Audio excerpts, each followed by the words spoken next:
মায়েরা যদি রান্না করার সময় চিন্তা করে আমি রান্না করছি, যারা খাবে তারা খাওয়ার পর আমার জন্য দোয়া করবে, এটা আমার জন্য একটা সওয়াবের কাজ, তাইলে ও মা কি কোনোদিন বিরক্ত হবে না রান্না করতে গিয়ে? সে তো মনে করো আমি নামাজ পড়লে যেরকম সওয়াব হবে, রান্না করলে তো সওয়াব হবে, অতএব নামাজ যেরকম আমার বিরক্ত নেই, রান্নাতেও বিরক্ত নেই।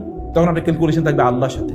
আপনি আল্লাহ সৃষ্টি এবং আপনি আল্লাহ সৃষ্টির জন্য কাজ করছেন। You know what is your vision, what is your mission, what is your destination. আপনি জানেন কেন আপনি পৃথিবীতে আছেন, কেন আপনি কাজ করছেন। ভাই গরু ছাগলের মতো লাভ নেই তো, ওগুলো খায় দায় ফুর্তি করে, আপনিও একই টাইপ, লাভ কি?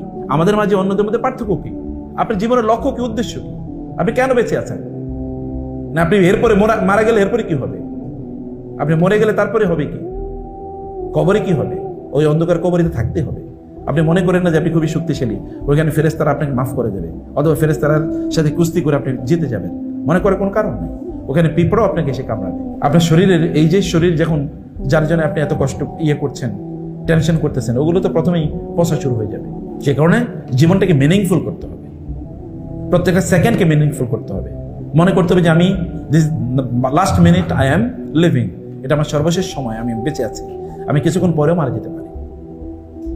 প্রস্তুত থাক এবং প্রত্যেকটা কাজ আল্লাহর উদ্দেশ্যে, ডিভাইন প্লেজার, আল্লাহ সন্তুষ্টির জন্য প্রত্যেকটা কাজ করা। Whatever you do it for Allah. যা করছেন আল্লাহর জন্য করছেন।